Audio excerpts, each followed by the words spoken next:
안녕하세요.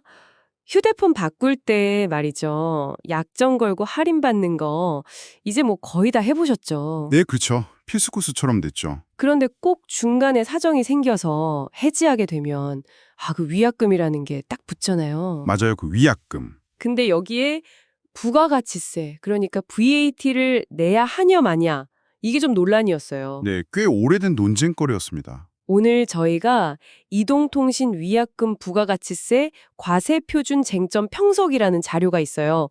이걸 보면서 이 흥미로운 법원 판결을 한번 속 시원하게 파헤쳐 보려고 합니다. 당신이 꼭 아셔야 할 그 핵심만 짚어드릴게요. 네, 좋습니다. 이 쟁점의 핵심은 아주 간단해요, 사실은. 중도 해지할 때 내는 그 돈 있잖아요.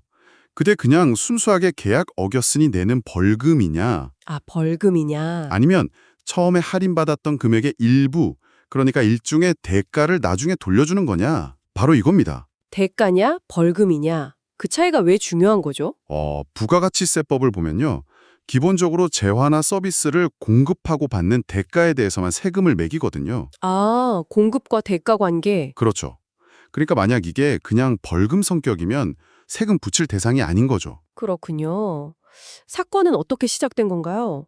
어떤 통신사가 있었는데 약정 조건으로 뭐 단말기 보조금이나 요금 할인을 해줬어요. 네, 일반적인 방식이죠. 근데 중도에 해지하면 위약금을 받아왔는데 이 위약금에 대해서는 부가세 신고를 안 한 거예요. 그러니까 세금 계산할 때 그 기준금액, 과세 표준에서 이걸 쏙 뺀 거죠. 그렇죠. 근데 과세 당국에서는 이건 포함해야지 하면서 세금을 부과한 거고요. 당연히 그렇게 나왔겠죠. 근데 여기서 좀 재미있는 게 단말기 유통 방식이 두 가지였다는 점이에요.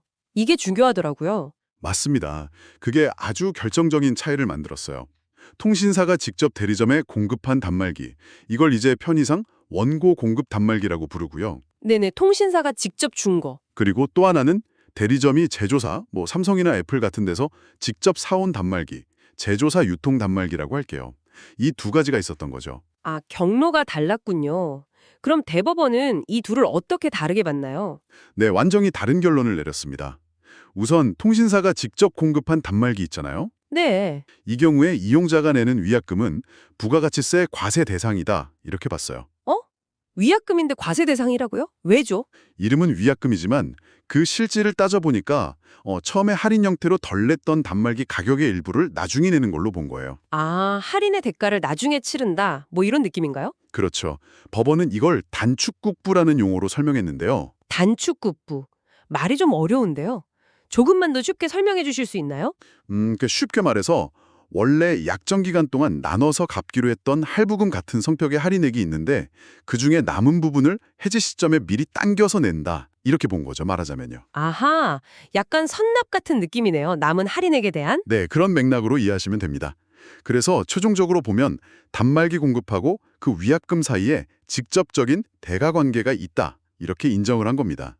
알겠습니다. 그러니까 결국 이용자가 통신사에 내는 돈이 통신사가 제공한 단말기 값하고 연결이 된다. 이 말씀이시군요. 정확합니다. 그럼 다른 경우, 그러니까 대리점이 제조사에서 직접 사온 단말기는요? 그건 어떻게 됐어요? 그 경우는 결론이 확 달랐어요. 오, 정말요? 네. 왜냐하면 이 경우에는 통신사가 단말기 공급의 직접적인 당사자가 아니잖아요. 그렇죠. 물건은 대리점이 제조사에서 사서 이용자한테 판 거니까. 맞습니다. 통신사는 그냥 통신 서비스만 제공한 거죠, 이 거래에서는. 따라서 이때 이용자가 통신사에 내는 위약금은 통신사가 직접 공급한 재화의 대가가 아니라고 본 거예요. 통신사가 판 물건값이 아니니까. 그렇죠. 그러니까 이건 부가가치세 과세 대상이 아니다 이렇게 판단했습니다. 와, 정말 흥미로운데요. 똑같이 위약금이라고 부르는데도 그 돈이 오가는 배경에 있는 거래 구조, 그러니까 누가 실제로 단말기를 공급했냐, 여기에 따라서 세금 부과 여부가 완전히 갈린 거네요. 바로 그겁니다. 여기서 이제 우리가 주목해야 할 점이 그거죠. 동일하게 위약금이라는 이름으로 돈이 지급되더라도 그 돈이 실제로 오가는 이유, 그 실질적인 대가 관계가 어디에 있느냐, 이걸 따져봐야 한다는 겁니다. 결국 이 판결을 보면서 당신도 이런 생각을 하실 수 있을 것 같아요. 계약서에 적힌 이름표, 뭐 위약금이냐 수수료냐 이런 형식보다는 그 거래의 진짜 모습, 그러니까 경제적인 실질이 중요하다는 거. 네, 세법의 아주 중요한 원칙이죠. 실질과세 원칙. 네, 그 원칙을 다시 한번 보여준 사례라고 할 수 있겠네요. 위약금이라고 써있든 다른 이름으로 써있든 세무당국이나 법원은 그 너머에 진짜 성격을 본다는 거죠. 맞습니다. 이게 비단 휴대폰 계약뿐만 아니라 요즘 엄청 많잖아요. 구독 서비스, 장기 렌탈 계약 같은 거. 그런데도 시사하는 바가 상당히 크겠어요. 물론입니다.